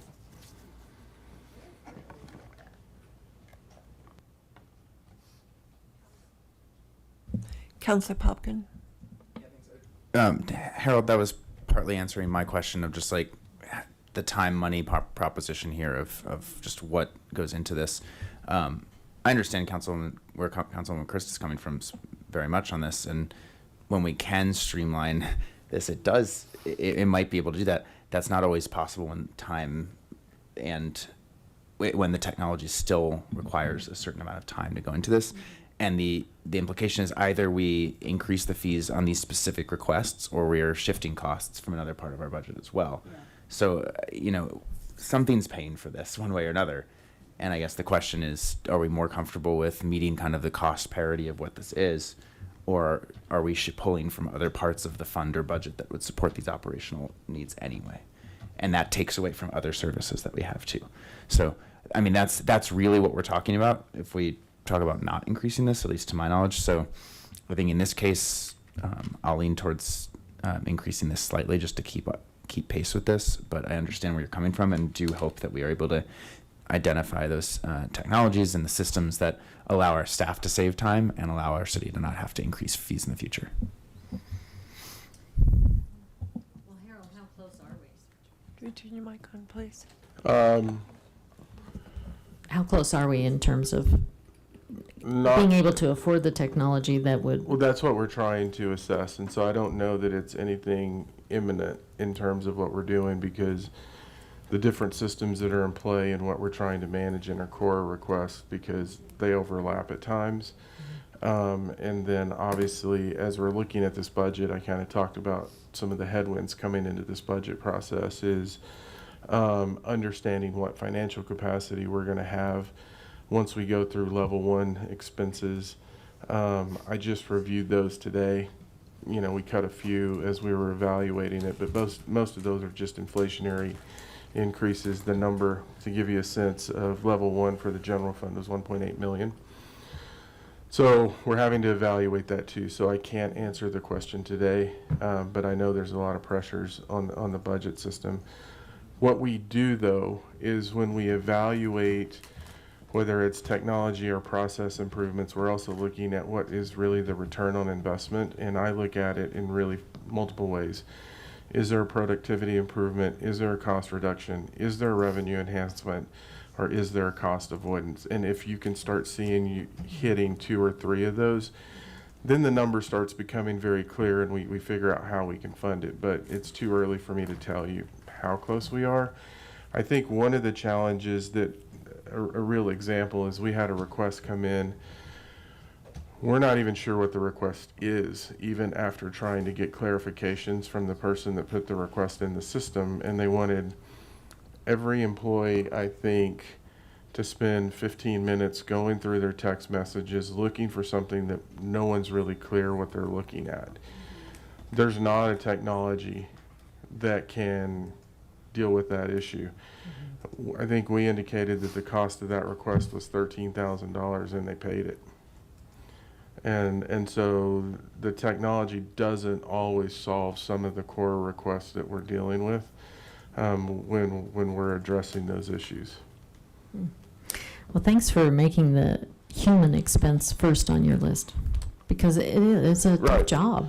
It's about capacity. I mean, everything we're talking about right now is really about capacity, because capacity is first and foremost, because that's really the productivity improvement of where we can do more really for the same amount of money, because we're also evaluating that.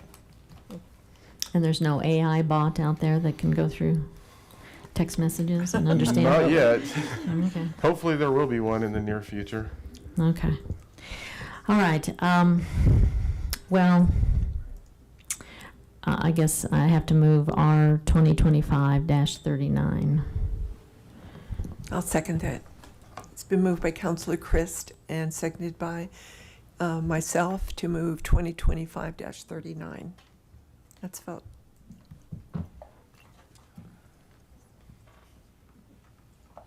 And that passes 5-1 with Councilor Yarbrough absent. The next one is F.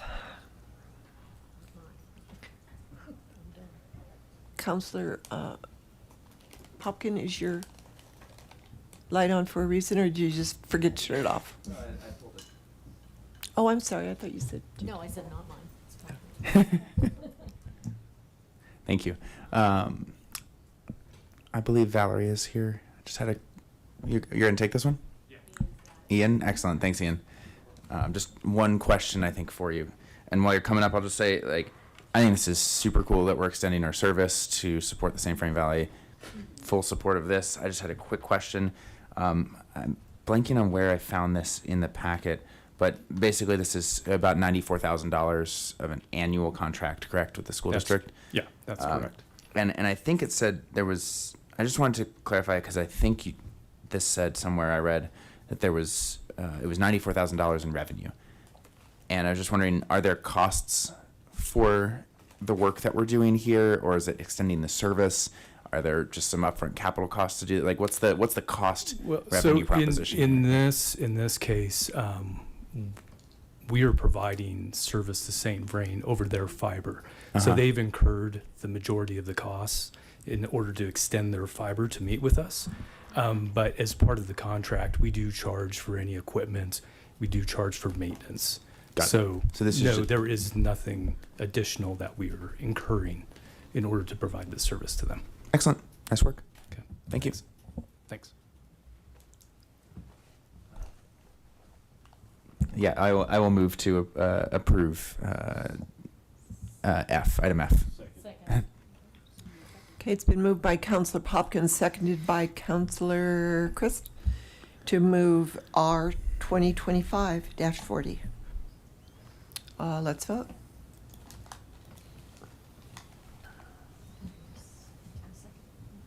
And that carries 6-0.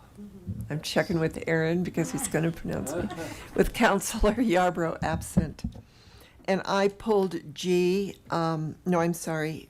Which one did I pull? Yeah. I pulled G, but I did get that answered earlier. So I am going to move. There is no number to this, but I moved 9G. It's been seconded by Councilor McCoy.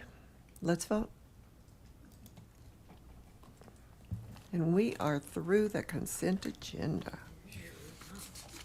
That's the first time that's ever happened since I've been here. We're now at general business, which is the Sustainability Advisory Board's recommendations on a position statement regarding future development of fueling stations in Longmont.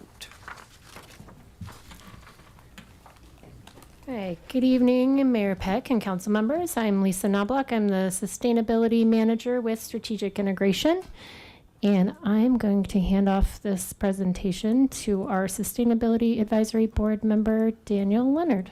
But I'll be here with support and questions. Thanks so much, Lisa. Thank you, City Council and Mayor, for having me here. And thank you for referring this issue to us as well. We enjoyed it. We had a robust debate, and looking forward to talk to you about a bit more about it tonight. And so just as a review, at the March Council meeting, you all directed us, the Sustainability Advisory Board, to make a recommendation to the Planning and Zoning Commission and to you all, Council, on our position for the continued development and appropriateness of development of gas stations here in the city. And so in March, we took it up. We asked City Council to bring us some examples of other municipal codes in this area for us to consider as well. And then we brought it back and discussed it in April, along with bringing our own perspectives and recommendations. And we put that together for you to review tonight. And now we are at the Green Star July to actually give you the full report and answer any questions you have about it. So we looked at 5 core areas in fueling stations for the city of Longmont. The first one was looking at alignment with sustainability goals and environmental realities. And so, of course, that's our mission at the Sustainability Advisory Board. And so wanting to make sure when it comes to any new fueling stations that we are making sure that they are reviewed against our sustainability goals and the long-term needs of this community, and for any of those fueling stations to be justified against those goals as well. We also then looked at the current and future land use conditions. A big part of this is also making sure we get plenty of input from the community itself and make sure we are making geographic demand-based decisions when it comes to any new future fueling stations and the use of the land for those. Then, of course, there's the environmental considerations. And so, those are, the usual headliners, making sure we're protecting our water, making sure we're protecting our air, also making sure that we are planning for the remediation of these fueling stations as well, especially any fueling stations that would incur significant costs to remediate that land and turn it over to a new use, and making sure those funds are secured up front as well.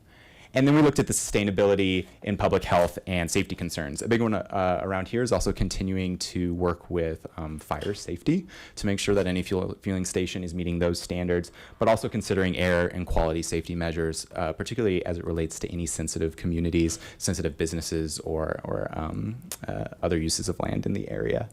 And then we also made a recommendation because the code does refer to fuel stations, not gas stations and EV stations separately. And so we did go a little bit beyond what you asked with gas stations, and we did make recommendations around EV stations and making sure that we're keeping it front and center with our sustainability goal to continue expanding EV infrastructure and transitioning transportation options over to more sustainable options, while also providing options to the community that meet their demands. Big caveat on all of this is all very initial. We didn't do a ton of research. We wanted to get back to you quick on the overarching themes. And so I hope what you see in this is that the panel's really bringing you a lot of the economic considerations that maybe are overlooked in these processes. And so nothing here is necessarily vetted. Happy to answer any questions we can, of course. But these are just kind of our initial findings that we wanted to bring to you all in planning and zoning. Questions?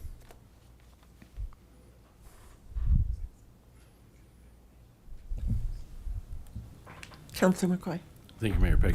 It wasn't really a question so much as I guess I was not aware that we combined those two elements together, because the initial ask was about petroleum-based fueling stations, not charging stations, because I kind of think we're when we look at like In-N-Out and others that have this, and Target, who is putting in these charging stations and whatnot on their property, I would not see them specifically as a fueling station, but as that's a convenience to their customer base. And we're not quite there with all the electric vehicles across the board, where we have more electric vehicles than we do gas powered vehicles or diesel powered vehicles. And so my concern is that do we need more, or do we want to be very selective where we do put in more? Because we see there is some areas where we don't need to do that. And I look at to your point about the environmental impact of it. We've had a unacceptable area at 9th and Main on the south west side sitting there for a long time that has not been dealt with, and that is one of those situations where if we really intend to deal with the mitigation of leaky tanks and everything else like that, that's that's where we're going. And at some point, I don't want it where we have these pockets sitting there because of people just saying, oh, it's cheaper for them to sit there and not fix that problem, and have us have basically not even a paid parking lot to access the businesses around it, but just a dirt parking lot that makes it look like, we're all the efforts that we're doing on the rest of Main Street going south from that. It's like, what's going on there? And that's a question people ask all the time. What's going on there? And the answer is absolutely nothing. And so, that's a concern. Do we want to continue to have absolutely nothing going on at the next one and the next one and the next one because somebody finds it cost effective to have it sit there? And then this one, it's just absolutely, utterly unacceptable in the middle of our city. Yeah, I agree with all of that. And I think those EV examples you give are really good examples of what, as well, with our recommendation to make sure that between gas and EV stations that we're not letting the unique properties of either impact the other. And so especially when it comes to the placement of EV stations, where the economic demand for them is significantly different versus placements for gas stations, traditional gas stations, just because of timing. Like you said, convenience. It's easier to charge when I'm at Target than to sit around at a gas station waiting because they put an EV charger there. And so those are important considerations as well for any of the fueling stations. Yeah. Councilor Popkin.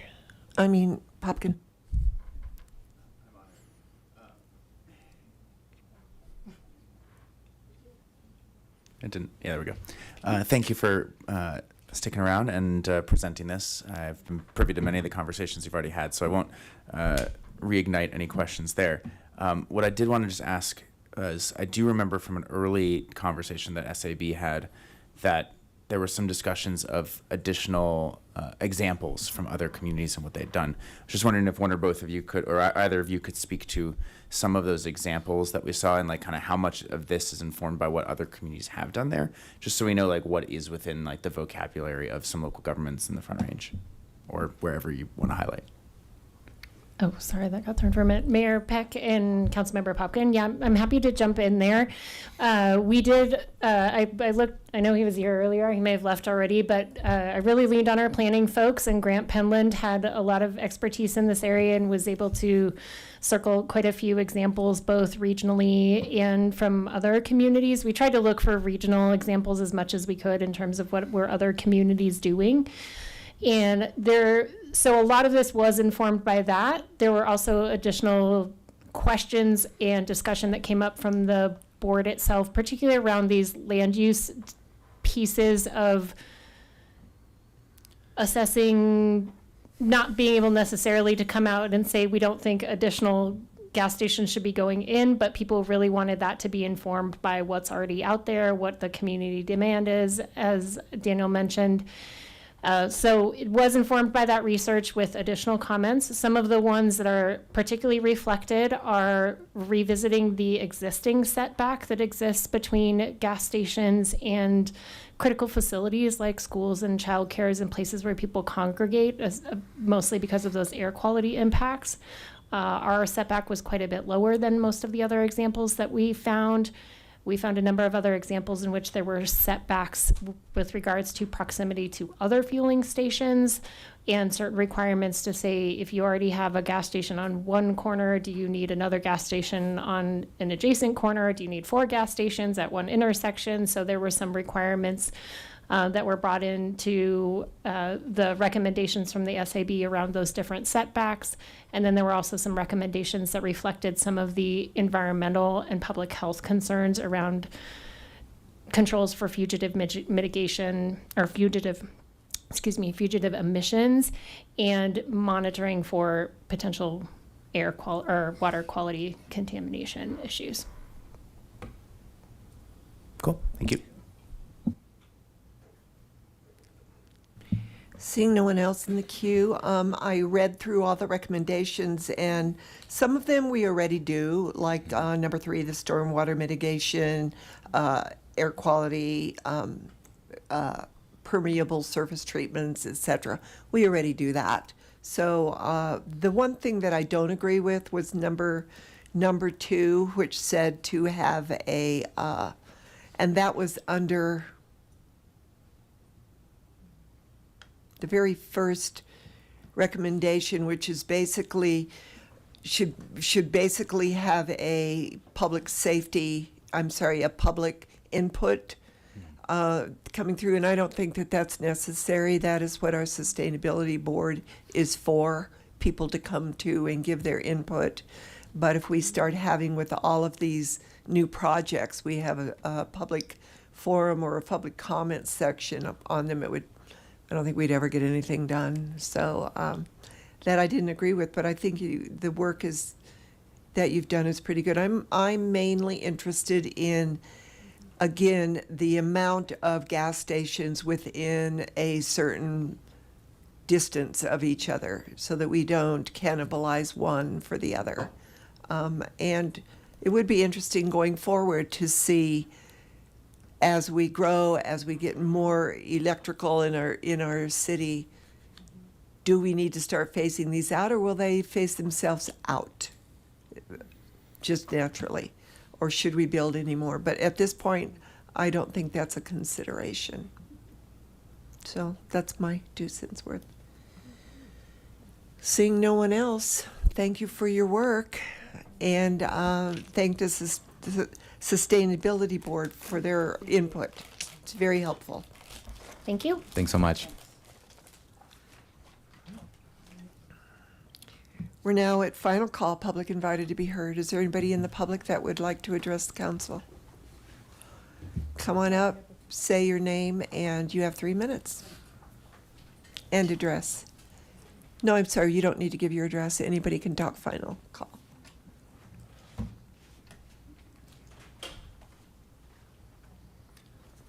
Good evening. My name is Keith Griffith. I live at 7066 Johnson Circle in Niwot. I have 2 land leases at the airport. On December 20th, 2022, Council unanimously approved Resolution 22-186, which implemented a new base lease template for the airport. Since that time, City Council has approved 18 new and renewed leases and 3 assignments. Currently, a new lease carries a 30-year term, whether it is renewing an expired lease or welcoming a new owner to the airport community. An assignment of a lease carries only the remaining time of the existing lease, which is typically much shorter. This is a crucial distinction. Recently, the airport manager has refused to advance new leases to council, offering only a brusque, take-it-or-leave-it lease assignment. This is a major change in policy that has interrupted the stable and predictable situation at the airport. The airport manager contends that every lease is negotiable, citing the rare phantom case of a $10 million FBO investment. This ignores the fact that probably 95% of lease transfers are very straightforward, involving no change in use. On June 27th, I sent the airport manager a written request to define the available lease terms for the sale of my hangar. I have reiterated that request at 2 subsequent in-person meetings. I still have no answer, only that it is all negotiable. How do you sell an asset with no known lease lifetime? My 2016 lease also says that I can't assign it. My situation is not unique. There are other potential hangar transfers that are also impacted by the unpredictable, undefined chaos that now exists at the airport, created by your airport manager. During the City Council discussion in December 2022, Councilmember Hidalgo Faring questioned Levi Brown about the subjective nature of considering every lease to be negotiable. She wondered whether individuals could be singled out under such a policy and refused lease renewal because, quote, they don't like me. I think that was a very insightful comment. I fully recognize that City Council has the power to change airport lease terms. I do not believe that the airport manager has the authority to do so unilaterally without explicit and public direction from the City Council.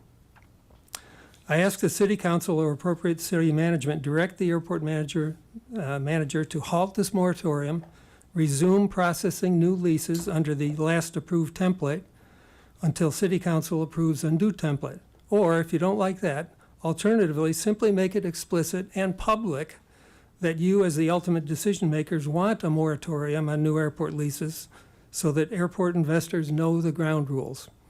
Thank you. Thank you. Is there anyone else?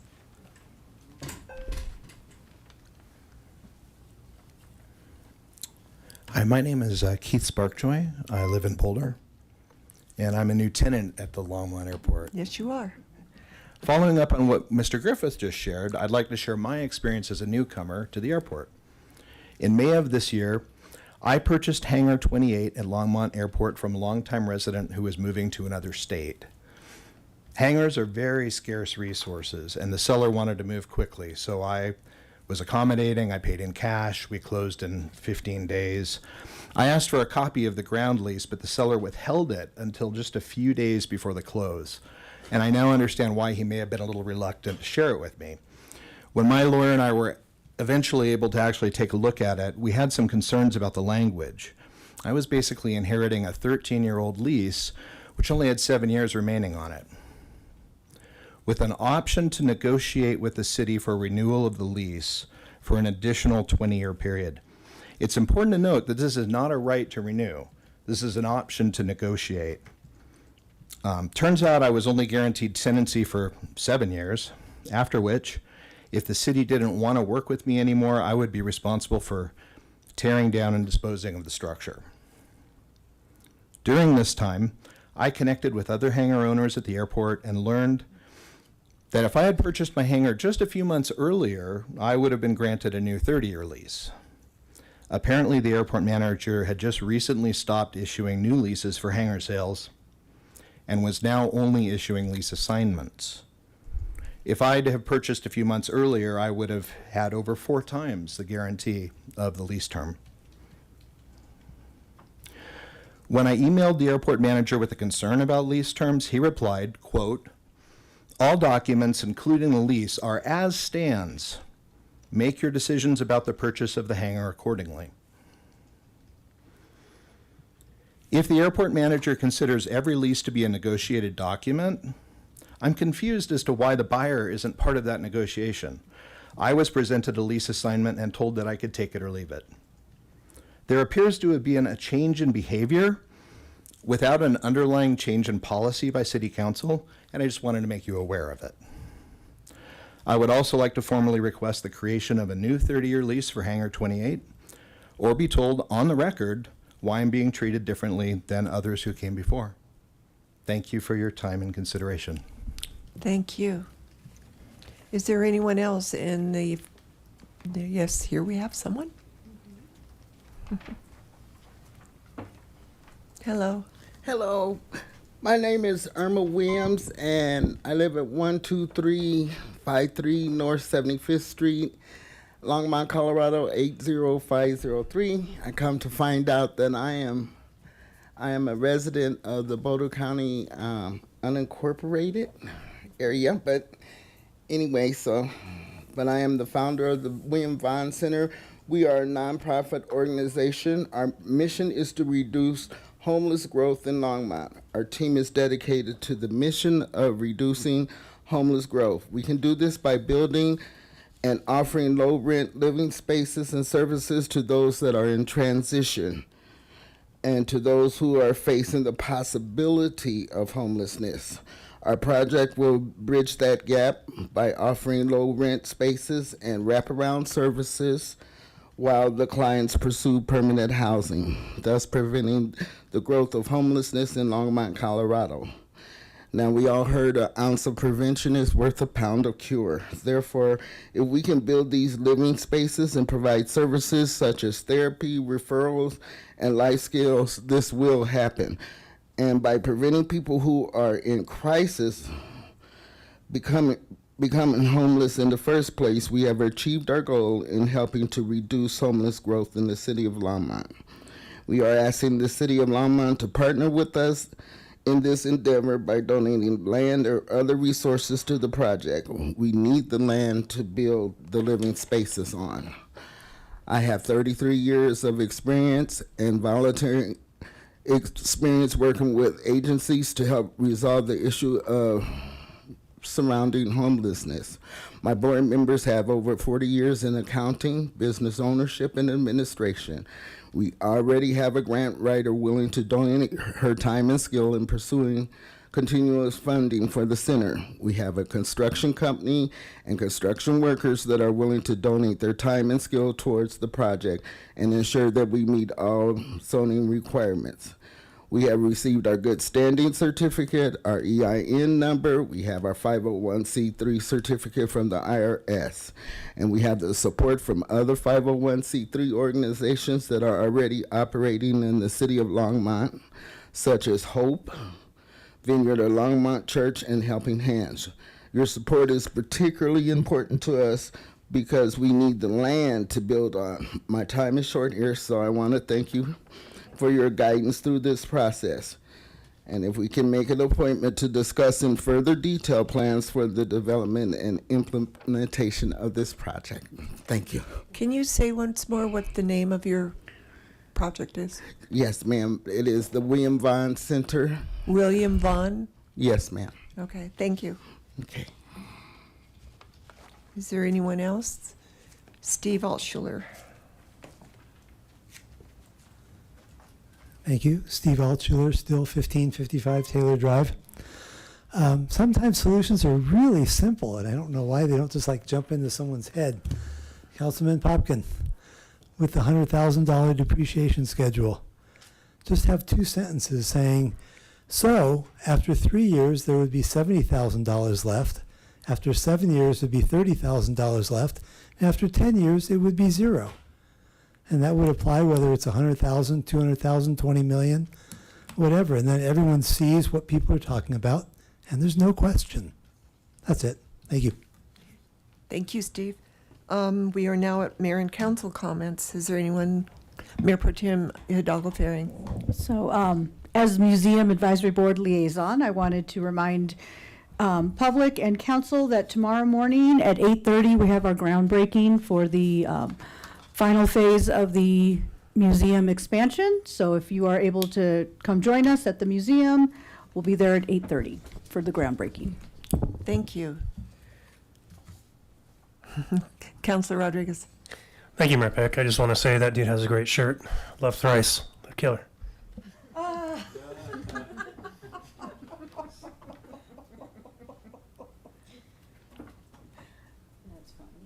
That is. That's pretty good. Seeing no one else in the queue, we will go to city manager remarks. No comments, Mayor, Council. City attorney. No comments, Mayor. Thank you. Can I have a motion to adjourn?